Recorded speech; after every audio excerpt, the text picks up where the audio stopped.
आगे बढ़ते हैं। राजस्थान के श्रीगंगानगर में भीषण हादसा हुआ है। श्रीगंगानगर में घने कोहरे के कारण हादसा हुआ और एक साथ 12 गाड़ियों में जोरदार टक्कर हुई है। टक्कर के बाद 2 ट्रकों में आग लग गई। सूरतगढ़ में भारतमाला सड़क पर यह हादसा हुआ।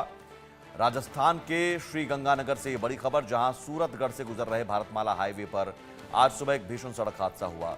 घने कोहरे के कारण हुए हादसे में एक के बाद एक 12 से ज्यादा गाड़ियों की आपस में टक्कर हो गई।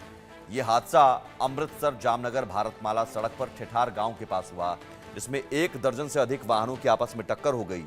हादसे के कारण कोहरे के चलते कम विजिबिलिटी को माना जा रहा है, जिससे ड्राइवर्स को सही तरीके से सड़क नजर नहीं आई और कई गाड़ियों की आपस में टक्कर हो गई। और टक्कर के बाद देखिए आग भी लग गई।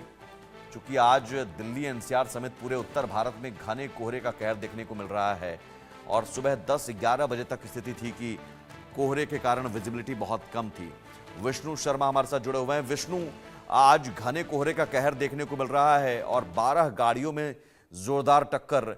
हादसे में क्या किसी तरह के हताहत होने की खबर? देखिए, फिलहाल किसी की जान गंवाने की खबर नहीं है, लेकिन एक साथ जब 10-12 गाड़ियां भिड़ी हैं तो कई लोगों को चोटें आई हैं। पुलिस वहां पर मौके पर पहुंची और मौके पर पहुंचने के बाद जो रेस्क्यू कार्य है वो वहां पर किया जा रहा है। जो गाड़ियों में आग लगी थी उस आग को बुझाकर उन गाड़ियों को हाईवे क्लियर कराने की कोशिश पुलिस की ओर से की जा रही है। खाली श्रीगंगानगर में नहीं, राजस्थान में और भी कई जगहों से ऐसी खबरें आ रही हैं। छोटी मोटी जो एक्सीडेंट्स की खबरें हैं वो लगातार आ रही हैं, क्योंकि जिस तरह से मौसम विभाग की ओर से पूरे प्रदेश भर में अलर्ट जारी किया गया है। 1 दर्जन से अधिक ऐसे शहर हैं जहां पर गहरा कोहरा होने की जो आशंका है वो मौसम विभाग की ओर से लगातार जताई जा रही थी। और जो सर्दी का सितम है वो प्रदेश भर में पड़ रहा है। इसी वजह से लो विजिबिलिटी के चलते हुए कई स्थानों पर हादसा राजस्थान में हुए हैं। और श्रीगंगानगर में जो एक साथ 1 दर्जन गाड़ियां भिड़ी हैं, कई गाड़ियों में आग भी लगी। एक बड़ा हादसा श्रीगंगानगर के जो हाईवे पे है उस पर देखने को मिला। जी विष्णु, लेकिन इस तरह के कोहरे के समय में अलग एहतियात भी बरतने की कोशिश होती है, निर्देश भी दिए जाते हैं। क्या इस तरह के निर्देश हाईवे पर नहीं है? क्या इस तरह की कोशिश नहीं की जा रही है? देखिए, लगातार डायरेक्शन दिए जा रहे हैं। मौसम विभाग की ओर से भी अलर्ट जारी किया गया है और परिवहन विभाग भी लगातार एक घने कोहरे को लेकर जो है डायरेक्शन देता रहा है। लेकिन जिस तरह से ट्रक्स और आम आवाज जो वाहन होते हैं, जरूरी वाहन, वो हाईवेज पे आते हैं और फिर सुबह के समय अगर कुछ गाड़ियां ऐसी होती हैं जो नजर नहीं आती है, या फिर कह सकते हैं कि जो सर्दी का सितम है वो भी राजस्थान में लगातार बढ़ रहा है।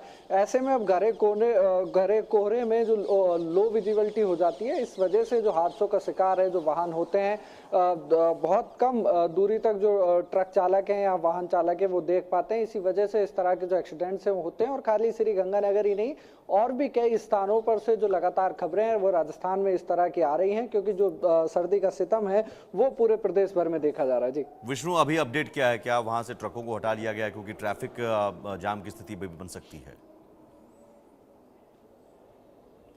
जी बिल्कुल, पुलिस विभाग जब ये एक्सीडेंट सुबह हुआ उसके तुरंत बाद पुलिस वहां पर पहुंची और वहां पर जो रेस्क्यू कार्य है वो किया जा रहा है। लगभग रेस्क्यू कार्य पूरा हो चुका है। जिन गाड़ियों में आग लगी थी उनको क्रेन की सहायता से हटाया जा रहा है और साथ ही उस हाईवे को जो ट्रैफिक है उस पर सुचारू रूप से चले, इसके लिए पुलिस लगातार वहां पर मौजूद थी। और लगभग उस हाईवे को जो गाड़ियां एक्सीडेंट हुई थी उनको वहां से हटाकर और हाईवे जो चालू करने की जो कोशिश है पुलिस की ओर से लगातार की जा रही है। जी ठीक है, बहुत शुक्रिया विष्णु तमाम जानकारी के लिए। तो राजस्थान के श्रीगंगानगर से ये बड़ी खबर, जहां पर बड़ा हादसा हुआ, 12 गाड़ियों में जोरदार टक्कर हुई और टक्कर के बाद जरूर कुछ लोगों को चोटें आई हैं।